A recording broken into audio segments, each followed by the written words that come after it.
Price the Lord. കർത്താവിൻ്റെ പരിശുദ്ധമായ നാമത്തിന് നന്ദിയോട് സ്തോത്രം.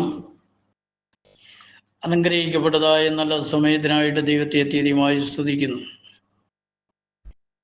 JCNDST അഥവാ യേശു ക്രിസ്തുവിൻ്റെ പുതിയ നിയമരക്ഷയുടെ ഉപദേശം എന്ന ഈ വാട്സപ്പ് ഗ്രൂപ്പിലൂടെ നിത്യജീവമൊഴികൾ എന്ന വിശുദ്ധ വചന പരമ്പര തുടർന്നും നിങ്ങളോട് സംസാരിക്കുവാനുള്ളതായ ഭാഗ്യം സ്വർഗത്തിലെ ദൈവം നൽകിയതുകൊണ്ട് ദൈവത്തെ അത്യധികമായി സ്തുതിക്കുന്നു. യേശു ക്രിസ്തുവിൻ്റെ മനുഷ്യത്വം എന്ന വിഷയമാണ് കഴിഞ്ഞ നാളുകളിൽ അടിയൻ സംസാരിച്ചുകൊണ്ടിരുന്നത്. അതേ വിഷയം തന്നെ വീണ്ടും സംസാരിക്കുവാൻ ആഗ്രഹിക്കുകയാണ്. കർത്താവ് എല്ലാവരെയും ധാരാളമായി അനുഗ്രഹിക്കുമാറാകട്ടെ. ഗ്രൂപ്പിൻ്റെ അഡ്മിന്മാരായിരിക്കുന്ന ബഹുമാന്യരായ കർത്താവിൻ്റെ വിലയേറിയ ദാസന്മാർ, സ്തോത്രം, ദിവസേന ദൈവവചനം സംസാരിച്ചു കൊണ്ടിരിക്കുന്ന പ്രിയപ്പെട്ട കർത്തൃദാസന്മാർ, കേൾവിക്കാരായിരിക്കുന്ന ബഹുമാന്യ ശ്രോതാക്കൾ, ഏവർക്കും കർത്താവായ യേശു ക്രിസ്തുവിൻ്റെ നാമത്തിലുള്ള എൻ്റെ സ്നേഹവും വന്ദനവും പ്രാരംഭമായി അറിയിക്കുകയാണ്. കർത്താവ് എല്ലാവരെയും ധാരാളമായി അനുഗ്രഹിക്കുമാറാകട്ടെ. കാലം അതിൻ്റെ അവസാന നാഴികകളിലേക്ക് അടുത്ത് വന്നിരിക്കുകയാണ്. നമ്മുടെ കർത്താവിൻ്റെ വരവും നമ്മുടെ ഏറ്റവും സമീപമായിരിക്കുന്നു എന്ന് നമുക്ക് വളരെ വ്യക്തമായിട്ട് മനസ്സിലാക്കുവാൻ കഴിയത്തക്ക വിധത്തിലുള്ളതായ അനുഭവങ്ങളാണ് ഓരോ ദിവസവും ലോകത്തിൽ കടന്നു വന്നുകൊണ്ടിരിക്കുന്നത്. തിരുവചനത്തിൻ്റെ സത്യങ്ങൾ നിവൃത്തിയായിക്കൊണ്ടിരിക്കുന്നു എന്നുള്ളതായ വസ്തുത നമുക്ക് വളരെ വ്യക്തമായിട്ട് മനസ്സിലാക്കുവാനായിട്ട് കഴിയുന്നു. ഈ കാലഘട്ടത്തിൽ തിരുവചനത്തെക്കുറിച്ച് കൂടുതൽ ശക്തമായി നാം അറിയുകയും വസ്തുതകളെ മനസ്സിലാക്കി അതിനനുസരണമായിട്ടുള്ള ഒരു ക്രിസ്തീയ ജീവിതം നയിക്കുവാൻ നമുക്ക് കഴിയുന്നില്ല എങ്കിൽ തീർച്ചയായിട്ടും നമ്മുടെ ക്രിസ്തീയ ജീവിതം വേണ്ട വിധത്തിലുള്ളതായ ഫലം ലഭിക്കാതെ വരും. നമ്മുടെ ക്രിസ്തീയ ജീവിതത്തിന് കർത്താവ് നമുക്ക് വാഗ്ദത്തം ചെയ്തതായ ആ ഫലം നമ്മുടെ ജീവിതത്തിൽ അനുഭവമാക്കുവാൻ കഴിയണമെങ്കിൽ തിരുവചനം നമ്മോട് സംസാരിക്കുന്നതനുസരിച്ച് വചന സത്യത്തിന് വേണ്ടി നാം നിലകൊള്ളേണ്ടത് ആവശ്യമാണ് എന്ന് കർത്താവിൻ്റെ നാമത്തിൽ ഓർമ്മപ്പെടുത്തുകയാണ്. കർത്താവിനെ സംബന്ധിച്ചിടത്തോളം കർത്താവിന് മുഖപക്ഷമൊന്നുമില്ല. സ്തോത്രം.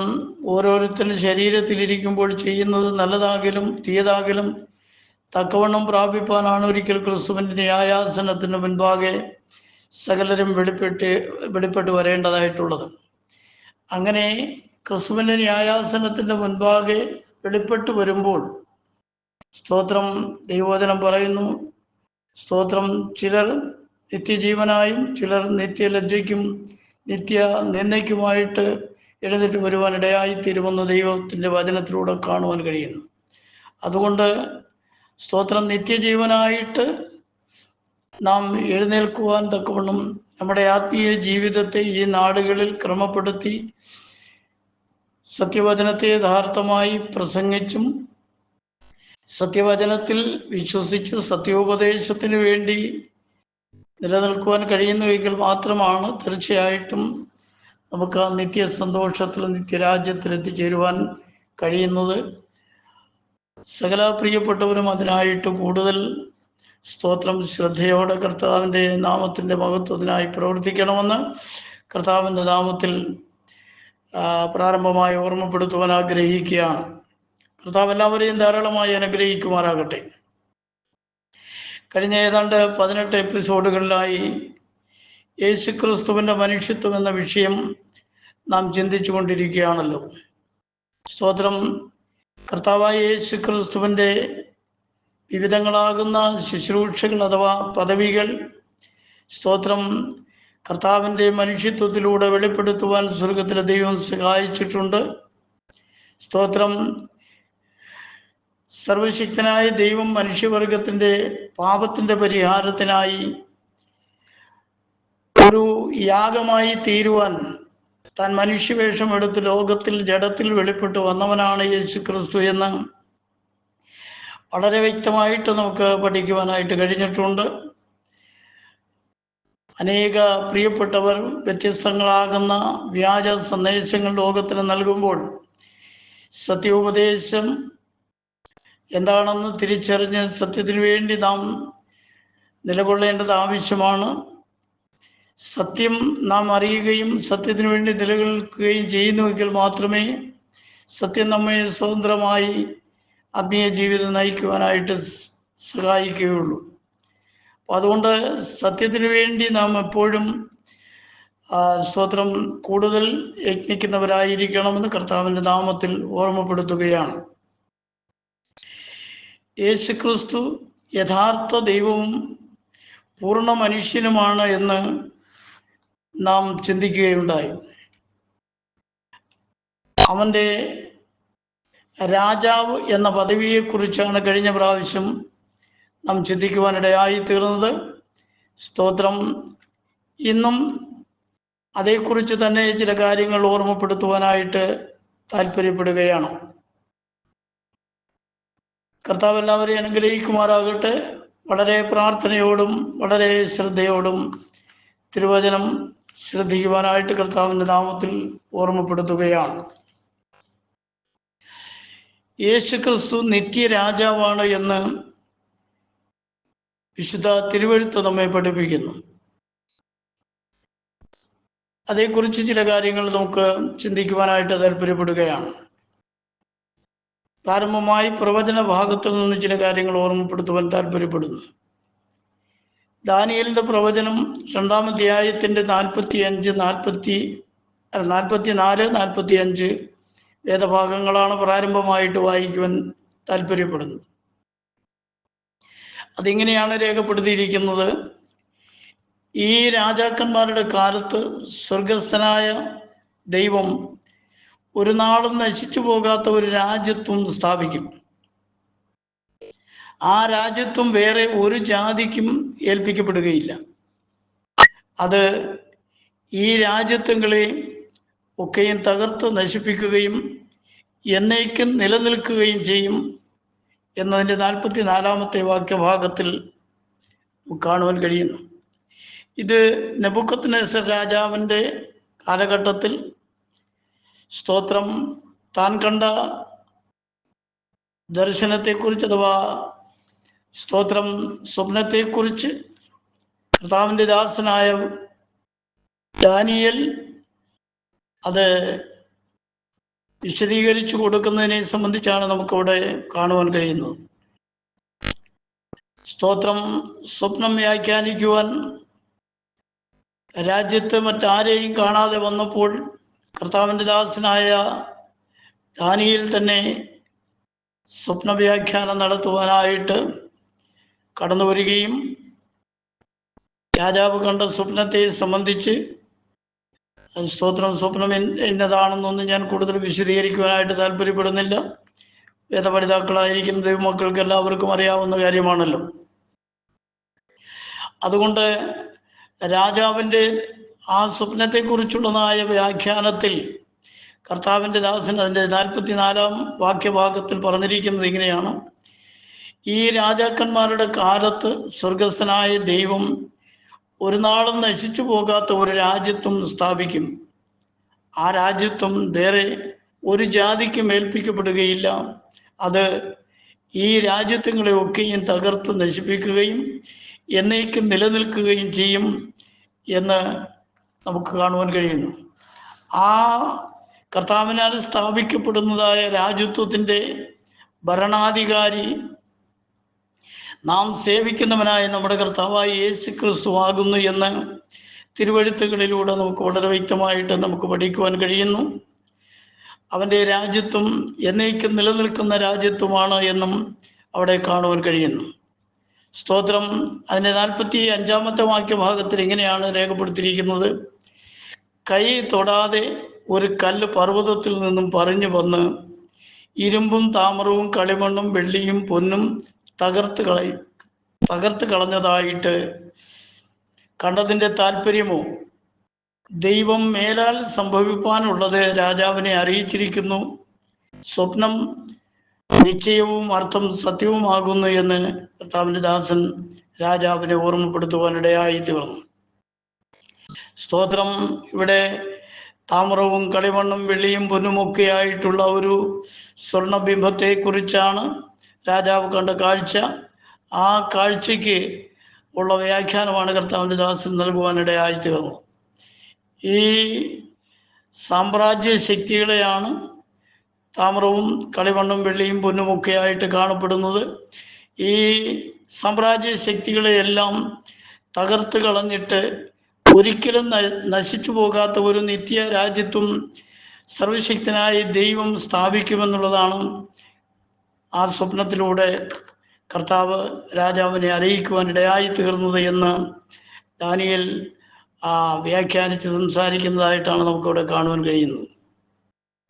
ദാനിയേലിന്റെ പുസ്തകം തന്നെ 7-ാം അധ്യായത്തിന്റെ 14-ാമത്തെ വാക്യഭാഗത്തിൽ നാം വായിക്കുന്നത് ഇങ്ങനെയാണ്: സകല വംശങ്ങളും ജാതികളും ഭാഷക്കാരും അവനെ സേവിക്കേണ്ടതിന് ആധിപത്യവും മഹത്വവും രാജ്യത്വവും ലഭിച്ചു. അവൻ്റെ ആധിപത്യം നീങ്ങിപ്പോകാത്ത നിത്യാധിപത്യവും അവൻ്റെ രാജ്യത്വം നശിച്ചു പോകാത്തതുമാകുന്നു എന്ന് കാണുവാൻ കഴിയുന്നു. അപ്പോൾ കർത്താവായ യേശു ക്രിസ്തുവിനാൽ അഥവാ സർവശക്തനായ ദൈവത്താൽ സ്ഥാപിതമാകുന്ന രാജ്യത്വം നശിച്ചു പോകാത്തതാണ്, എന്നേക്കും നിലനിൽക്കുന്നതാണ്. അതൊരു നിത്യാധിപത്യമാണ് എന്ന് അവിടെ രേഖപ്പെടുത്തിയിരിക്കുന്നത് കാണുവാൻ കഴിയുന്നു. കർത്താവായ യേശു ക്രിസ്തുവാണ് സ്തോത്രം സകലത്തിൻ്റെയും ആധിപത്യം അവൻ്റെ തോളിലാണ് ഇരിക്കുന്നത് എന്ന് പ്രവാചകനായ യെശയ്യാവ് സംസാരിച്ചതിൽ നമുക്ക് കാണുവാൻ കഴിയുന്നു. യെശയ്യാവിൻ്റെ പ്രവചനം 9-ാം അധ്യായത്തിൻ്റെ 6-ാമത്തെ വാക്യഭാഗം നമ്മൾ വായിക്കുമ്പോൾ അവിടെ രേഖപ്പെടുത്തിയിരിക്കുന്നത് ഇങ്ങനെയാണ്: നമുക്കൊരു ശിശു ജനിച്ചിരിക്കുന്നു, നമുക്കൊരു മകൻ നൽകപ്പെട്ടിരിക്കുന്നു, ആധിപത്യം അവൻ്റെ തോളിലിരിക്കും. അവന് അത്ഭുതമന്ത്രി, വീരനാം ദൈവം, നിത്യപിതാവ്, സമാധാനത്തിൻ്റെ പ്രഭു എന്ന് പേർ വിളിക്കപ്പെടും എന്നവിടെ അതിൻ്റെ 6-ാമത്തെ വാക്യഭാഗത്തിൽ നമ്മൾ കാണുകയാണ്. നമുക്കൊരു ശിശു ജനിച്ചിരിക്കുന്നു എന്ന് പറയുമ്പോൾ കർത്താവായ യേശു ക്രിസ്തു ഈ ഭൂമിയിൽ സ്തോത്രം ജനിക്കുന്നതിന് ഏതാണ്ട് 700 വർഷങ്ങൾക്ക് മുമ്പ് കർത്താവിൻ്റെ ദാസനായ യെശയ്യാവ് പ്രവചിച്ച പ്രവചനമാണ് ഇവിടെ രേഖപ്പെടുത്തി കാണുവാൻ കഴിയുന്നത്. നമുക്കൊരു ശിശു ജനിച്ചിരിക്കുന്നു എന്ന് പറയുമ്പോൾ അന്ന് ശിശു ജനിച്ചിരുന്നില്ല, എന്നാൽ ഭാവിയിൽ സംഭവിക്കുവാനുള്ളത് കർത്താവിൻ്റെ ദാസനിലൂടെ സ്തോത്രം സ്വർഗത്തിലെ ദൈവം മുൻകൂട്ടി അറിയിക്കുകയായിരുന്നു എന്ന് നമുക്ക് മനസ്സിലാക്കുവാൻ കഴിയുന്നു. നമുക്കൊരു മകൻ നൽകപ്പെട്ടിരിക്കുന്നു. സ്തോത്രം. കർത്താവായ യേശു ക്രിസ്തുവിനെ ഭൂമിയിലുള്ളതായ മാനവ കുലത്തിൻ്റെ രക്ഷയ്ക്കായിട്ട് അവനെ നൽകുവാൻ തക്കവണ്ണം ദൈവം ലോകത്തെ അധികമായി സ്നേഹിച്ചു എന്ന് തിരുവചനത്തിലൂടെ നമുക്ക് കാണുവാൻ കഴിയുന്നു. സ്തോത്രം. അവനെ ലോകത്തിന് വേണ്ടി നൽകുവാനിടയായി തീർന്നു. സ്തോത്രം. ആ ശിശുവിൻ്റെ അല്ലെങ്കിൽ നൽകപ്പെട്ട മകൻ്റെ സ്തോത്രം ജീവിതത്തിൽ സംഭവിക്കുവാൻ പോകുന്ന മറ്റൊരു കാര്യമാണ് പറഞ്ഞിരിക്കുന്നത്: ആധിപത്യം അവൻ്റെ തോളിലിരിക്കും എന്ന് പറഞ്ഞാൽ ശിശുവിൻ്റെ മേൽ സകലത്തിൻ്റെയും ആധിപത്യം അവൻ്റെ ചുമലിലായിരിക്കും ഇരിക്കുന്നത്. അവനായിരിക്കും സകലത്തിനും അധികാരമുള്ളവൻ, സകലത്തിൻ്റെ അധിപതിയായി സകലത്തെയും വാഴുവാൻ അവന് മാത്രമാണ് അധികാരമുള്ളത് എന്ന് ഇവിടെ സൂചിപ്പിക്കുകയാണ്.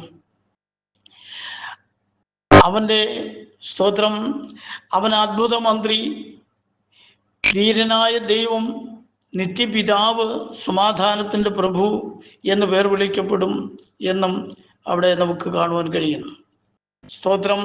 അവൻ അത്ഭുതമന്ത്രിയാണ്, വീരനായ ദൈവമാണ്, നിത്യപിതാവാണ്. സ്തോത്രം. അത്ഭുതമന്ത്രി, സകലത്തെയും അടക്കി ഭരിക്കുന്ന സ്തോത്രം പരിശുദ്ധാത്മാവിൻ്റെ പ്രവർത്തനത്തെയാണ് ഇവിടെ സൂചിപ്പിക്കുന്നത്.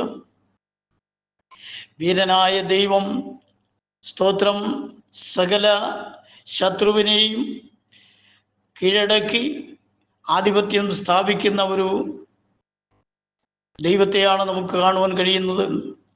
അവൻ നിത്യപിതാവാണ് എന്ന് നമുക്ക് കാണുവാൻ കഴിയുന്നു. അവൻ സകലത്തിൻ്റെയും സൃഷ്ടിപ്പ് മുതൽ അവസാനം വരെ അവൻ സകലത്തിനും സകല സൃഷ്ടികൾക്കും പിതാവാണ് എന്ന് ദൈവവചനത്തിലൂടെ കാണുവാൻ കഴിയുന്നുണ്ട്. സമാധാനത്തിൻ്റെ പ്രഭു, അവന് മാത്രമേ സമാധാനം മനുഷ്യർക്ക് നൽകുവാൻ കഴിയുകയുള്ളൂ. കർത്താവ് പറഞ്ഞു, ലോകം നിങ്ങൾക്ക് യാതൊരു സമാധാനവും തരുന്നില്ല, എന്നാൽ ഞാൻ എൻ്റെ സമാധാനം നിങ്ങൾക്ക് തരുന്നു, അത് ലോകം തരുന്നത് പോലെ അല്ല എന്ന് കർത്താവ് പറയുവാനിടയായി തീർന്നു. സ്തോത്രം. എന്നേക്കും നിലനിൽക്കുന്നതായ സമാധാനം മനുഷ്യവർഗത്തിന് കൊടുക്കുവാൻ കഴിയുന്നവൻ കർത്താവായ യേശു ക്രിസ്തു മാത്രമാണ്. ഇന്ന് ലോകത്തിന് സമാധാനമില്ലാതെ, സ്വസ്ഥതയില്ലാതെ, വിവിധ ഇടങ്ങളിൽ വിവിധ നിലകളിലുള്ളതായ ഭാരങ്ങളും പ്രയാസങ്ങളും വേദനകളും വേവലാതികളുമായിട്ട് മനുഷ്യൻ നെട്ടോട്ടമോടുന്ന അവസ്ഥയിലൂടെ ലോകം കടന്നു പോവുകയാണ്. എന്നാൽ നമ്മുടെ കർത്താവ് സ്ഥാപിക്കുന്ന രാജ്യത്തിൽ തീർച്ചയായിട്ടും അവൻ സമാധാനത്തിൻ്റെ പ്രഭുവായി സകല പ്രിയപ്പെട്ടവർക്കും സമാധാനം നൽകുവാനിടയായിത്തീരും എന്ന് ദൈവവചനത്തിലൂടെ കാണുവാൻ കഴിയുന്നു. ഇന്നും കർത്താവിൽ പൂർണ്ണ പ്രത്യാശയോടും വിശ്വാസത്തോടും അവൻ്റെ നാമത്തിൻ്റെ മഹത്വത്തിനായി ജീവിതം നയിക്കുന്ന ഏതൊരു ദൈവ പൈതലിനെ സംബന്ധിച്ചിടത്തോളം അവൻ്റെ ജീവിതത്തിൽ സമാധാനം സ്വർഗത്തിലെ ദൈവം നൽകിക്കൊണ്ടിരിക്കുകയാണ്. സ്തോത്രം. അതിൻ്റെ 7-ാമത്തെ വാക്യഭാഗം നമ്മൾ വായിക്കുന്നത് എങ്ങനെയാണ്? അവൻ്റെ ആധിപത്യത്തിൻ്റെ വർധനയ്ക്കും സമാധാനത്തിനും അവസാനം ഉണ്ടാവുകയില്ല. സ്തോത്രം. ആധിപത്യം അവൻ്റെ തോളിലാണ് ഇരിക്കുന്നത്. കർത്താവായ യേശു ക്രിസ്തുവിൻ്റെ അവൻ്റെ ആധിപത്യത്തിൻ്റെ വർധനയ്ക്കും സമാധാനത്തിനും ഒരിക്കലും അവസാനം ഉണ്ടാവുകയില്ല എന്നാണ് അവിടെ പ്രവാചകൻ പറഞ്ഞിരിക്കുന്നത്. പിന്നീട് പറയുന്നു, ദാവീദിൻ്റെ സിംഹാസനത്തിലും അവൻ്റെ രാജ്യത്വത്തിലും ഇന്നു മുതൽ എന്നേക്കും അവൻ അതിനെ ന്യായത്തോടും നീതിയോടും കൂടെ സ്ഥാപിച്ച് നിലനിർത്തും. സൈന്യങ്ങളുടെ യഹോവയുടെ തീക്ഷ്ണത അതിനെ നിവർത്തിക്കും എന്ന് നമുക്കിവിടെ കാണുവാൻ കഴിയുന്നു. സ്തോത്രം. ദാവീദിൻ്റെ സിംഹാസനത്തിലിരുന്നു കൊണ്ട് ഇന്നു മുതൽ എന്നേക്കും അവൻ ന്യായത്തോടും നീതിയോടും കൂടെ അതിനെ സ്ഥാപിച്ച് നിലനിർത്തുകയും, സ്തോത്രം, നീതി ലോകത്തിൽ നടത്തപ്പെടുകയും ചെയ്യുമെന്ന് സൈന്യങ്ങളുടെ യഹോവ അരുളി ചെയ്യുകയാണ്. അവൻ്റെ തീക്ഷ്ണത അതിനെ നിവർത്തിക്കുക തന്നെ ചെയ്യുമെന്നും പ്രസ്താവനയിലൂടെ നമുക്ക് കാണുവാൻ കഴിയുന്നു. സ്തോത്രം. സമാധാനപൂർണമായ ഒരു ഭരണമാണ് അവൻ നയിക്കുന്നത് എന്ന് നമുക്ക് തിരുവചനത്തിലൂടെ കാണുവാനായിട്ട് കഴിയുന്നു. സ്തോത്രം. അവൻ്റെ ആ രാജ്യത്തിൽ അവൻ സ്ഥാപിക്കുന്ന അവൻ്റെ രാജ്യത്തിൽ വിശുദ്ധന്മാരാണ് പൗരന്മാരായിരിക്കുന്നത് എന്ന് നമുക്ക് പഠിക്കുവാൻ കഴിയുന്നു. സ്തോത്രം. ഇന്ന് ലോകത്തിൽ എല്ലാ വിഭാഗം ആളുകളും അഥവാ എല്ലാ സ്വഭാവത്തിലുമുള്ളതായ ആളുകൾ നിറഞ്ഞ് തിങ്ങിപ്പാർക്കുന്ന ഒരു അനുഭവമാണ് ലോകത്തിൽ നമുക്ക് കാണുവാൻ കഴിയുന്നത്. ദുഷ്ടന്മാരും നീതിമാന്മാരും കള്ളന്മാരും കൊള്ളക്കാരും എല്ലാവിധമാകുന്ന തീവ്രവാദികളും നിറഞ്ഞു നിൽക്കുന്ന ഒരു അവസ്ഥയാണ് നമുക്ക് കാണുവാൻ കഴിയുന്നത്. എന്നാൽ ഇന്നുള്ളതുപോലെ ആത്മീയ മണ്ഡലത്തിലും, സ്തോത്രം, ഈ അനീതിയുടെയും അക്രമത്തിൻ്റെയും, സ്തോത്ര, അനാശാസ്യ പ്രവർത്തനങ്ങളുടെയും ആ പ്രവർത്തനങ്ങൾ രൂക്ഷമായിരിക്കുന്ന ഒരു കാലഘട്ടമാണല്ലോ ഇന്ന്. എന്നാൽ പരമനാഥനായ കർത്താവ് സ്ഥാപിക്കുന്ന അവൻ്റെ രാജ്യത്തിൽ അത്തരത്തിലുള്ളതായ യാതൊരു വിധമാകുന്ന സ്വഭാവ വൈകല്യങ്ങളും ഉണ്ടാകുകയില്ല എന്നാണ് ദൈവത്തിൻ്റെ വചനത്തിലൂടെ നമുക്ക് കാണുവാൻ കഴിയുന്നത്. അവൻ്റെ രാജ്യത്തിൽ വിശുദ്ധന്മാരാണ് പൗരന്മാരായിരിക്കുന്നത് എന്ന് പഠിക്കുവാൻ കഴിയുന്നു. കൊലോസ്യ ലേഖനം 1-ാം അധ്യായത്തിൻ്റെ 13-ാമത്തെ വാക്യഭാഗത്തിൽ നമ്മൾ വായിക്കുന്നത് ഇങ്ങനെയാണ്. സ്തോത്രം. നമ്മെ ഇരുട്ടിൻ്റെ അധികാരത്തിൽ നിന്ന് വിടുവിച്ച് തൻ്റെ സ്നേഹസ്വരൂപനായ പുത്രൻ്റെ രാജ്യത്തിലാക്കി വെക്കുകയും ചെയ്ത പിതാവിന് സന്തോഷത്തോടെ സ്തോത്രം ചെയ്യുന്നവരാകണം എന്നപേക്ഷിക്കുന്നു എന്ന് കർത്താവിൻ്റെ ദാസനായ വിശുദ്ധ പൗലോസ് പറയുകയാണ്. നമ്മെ ഇരുളിൻ്റെ അനുഭവത്തിൽ നിന്നും അഥവാ ഇരുട്ടിൻ്റെ അധികാരത്തിൽ നിന്നും കർത്താവ് വിടുവിച്ച് തൻ്റെ സ്നേഹ സ്വരൂപനായ പുത്രന്റെ രാജ്യത്തിലാക്കി വെക്കുകയും ചെയ്ത പിതാവിൻ്റെ സ്വരൂപമാണ് കർത്താവായ യേശു ക്രിസ്തു എന്ന് നമുക്കിവിടെ കാണുവാൻ കഴിയുന്നു. സ്തോത്രം.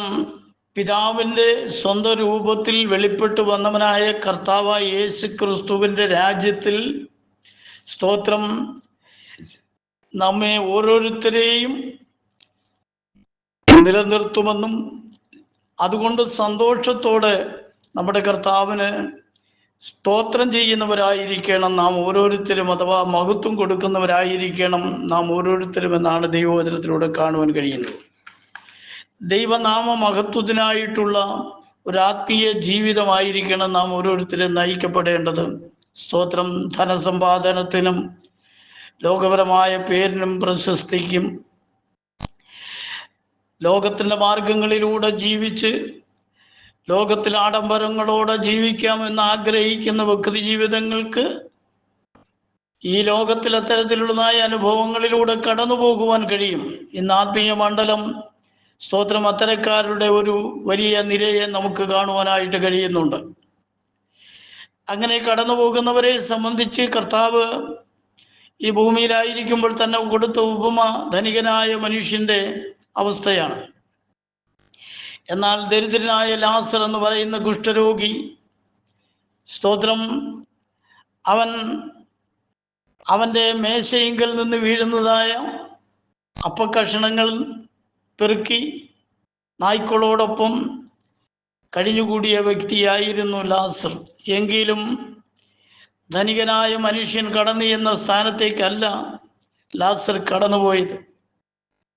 ഇന്ന് ലോകത്തിൽ ധനം സമ്പാദിക്കുന്നതിന് വേണ്ടിയും ആഡംബരങ്ങളും ആർഭാടങ്ങളും ഒക്കെ ചെയ്യുന്നതിന് വേണ്ടി വലിയ വലിയ കെട്ടിടങ്ങൾ ഉണ്ടാക്കുന്നതിനും സ്വതന്ത്ര ആഡംബര കാറുകളും വാഹനങ്ങളും ഒക്കെ സമ്പാദിക്കുന്നതിന് വേണ്ടി ഇന്നത്തെ കർത്തൃ ശുശ്രൂഷകരെന്ന് അഭിപ്രായപ്പെടുന്ന അനേക ഉപദേഷ്ടാക്കന്മാർ അന്യായമായി സാധുക്കളായിരിക്കുന്ന മനുഷ്യരുടെ സ്തോത്രം ചട്ടിയിൽ നിന്നും പണം പിടിച്ചു പറിക്കുകയും അത് സ്വന്തം കീശയിലാക്കി ധനം സമ്പാദിച്ച് സുഖലോലുപരായി ജീവിക്കുമ്പോൾ ഒരു കൂട്ടം ആളുകൾ സ്തോത്രം വളരെ നിരാശയിലും ദുഃഖത്തിലും വേദനയിലും പ്രയാസത്തിലൂടെ കടന്നു പോകുന്നതായിട്ട് നമുക്ക് കാണുവാൻ കഴിയുന്നു.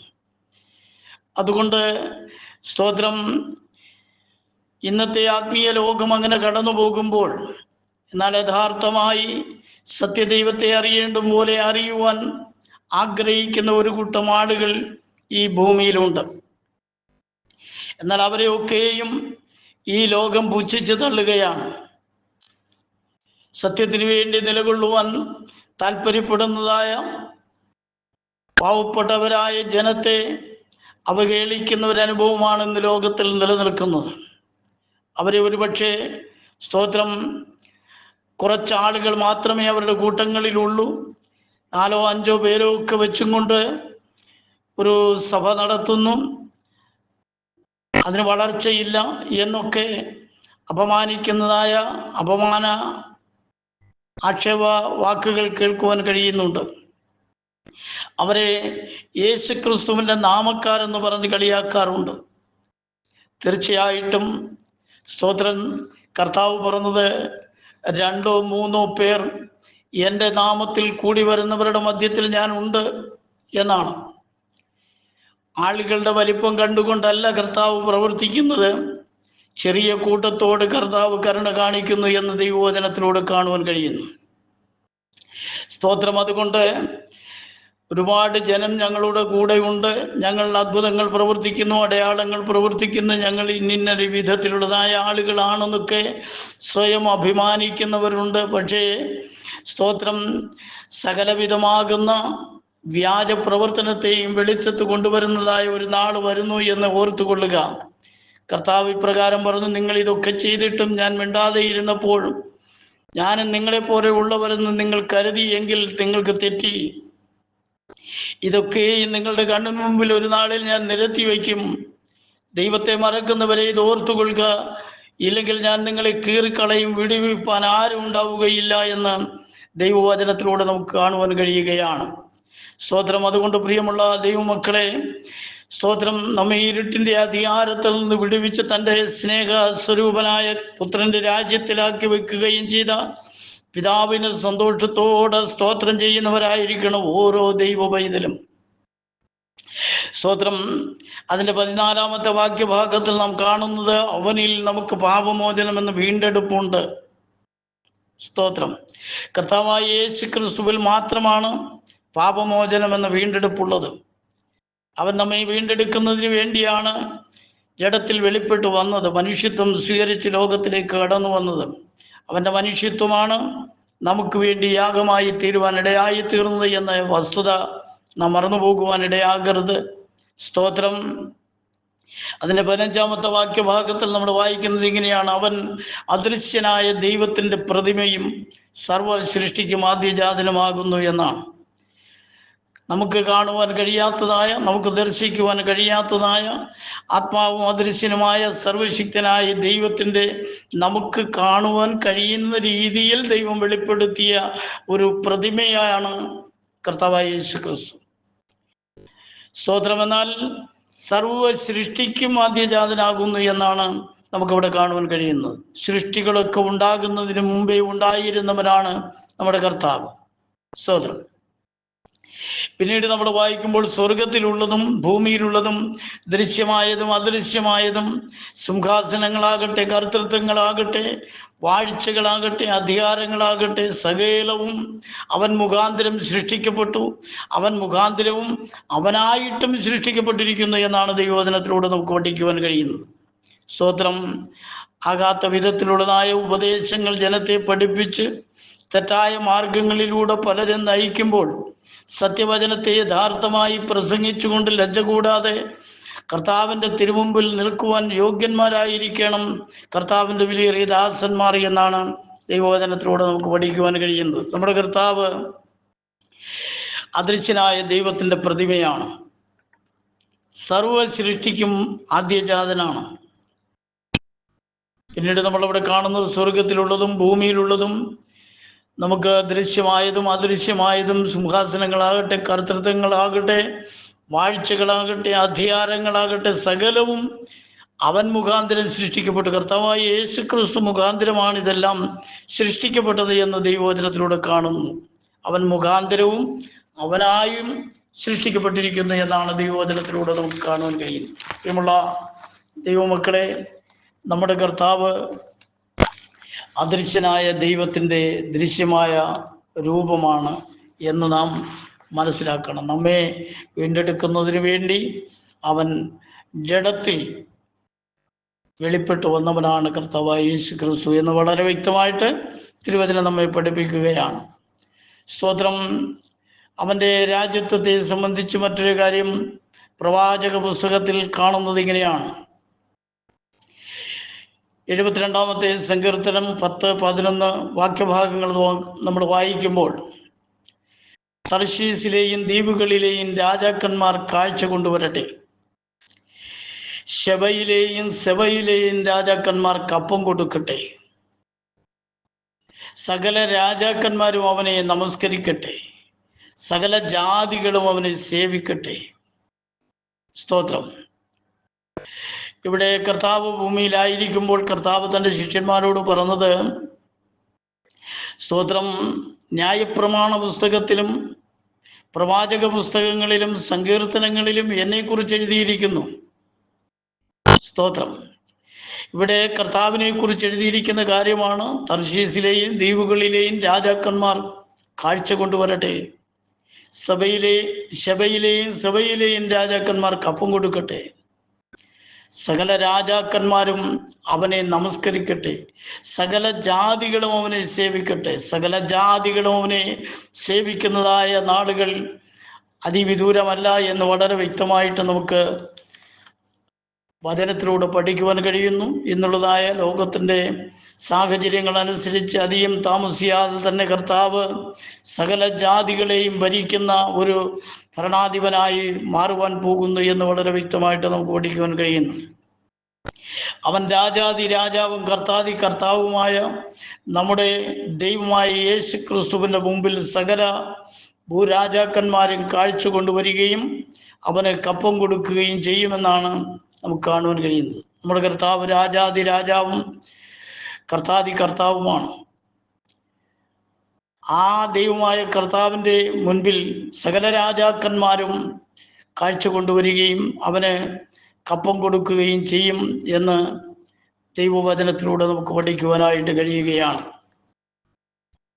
സ്തോത്രം.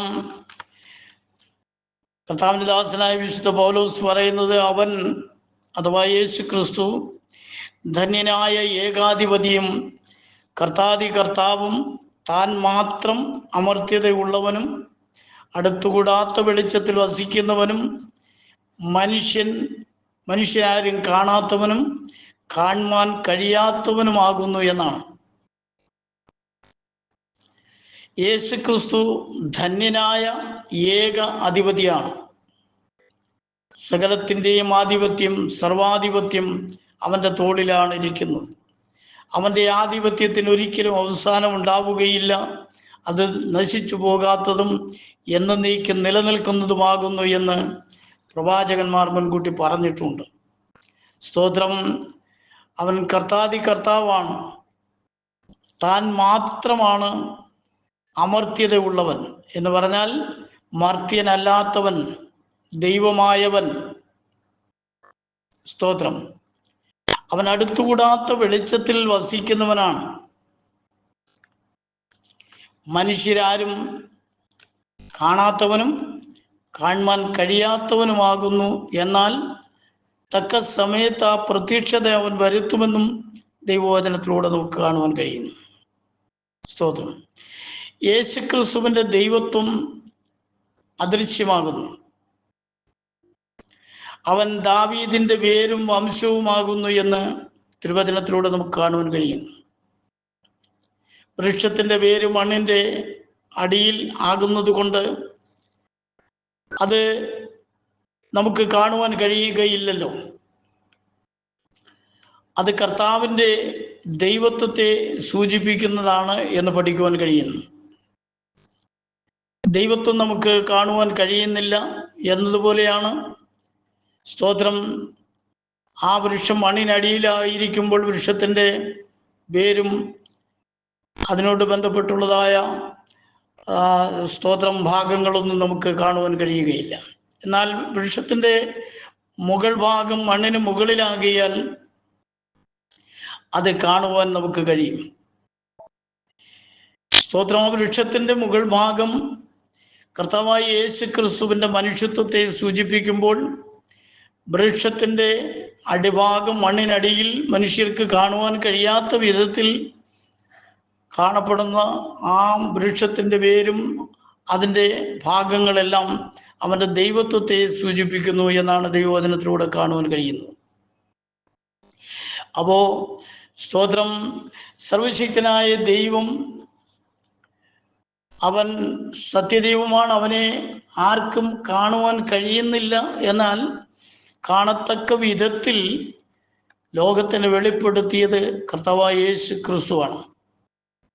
അവൻ സ്തോത്രം അദൃശ്യനായ ദൈവത്തിൻ്റെ പ്രതിമയാണ്. സ്തോത്രം. അതുകൊണ്ട് കർത്താവായ യേശു ക്രിസ്തുവിൻ്റെ മനുഷ്യത്വം നിലനിൽക്കുന്നത് അവൻ്റെ ദൈവത്വത്തിലാണ് എന്ന് പഠിക്കുവാൻ കഴിയുന്നു. അവൻ ഒരേ സമയം ദൈവവും അതേ സമയം തന്നെ മനുഷ്യനുമാകുന്നു എന്നാണ് പഠിക്കുവാൻ കഴിയുന്നത്. അവൻ യഥാർത്ഥ ദൈവവും പൂർണ്ണമായ ഒരു മനുഷ്യനുമാകുന്നു എന്ന് അവനെ സംബന്ധിച്ച് പഠിക്കുമ്പോൾ മനസ്സിലാക്കുവാൻ കഴിയുന്നു.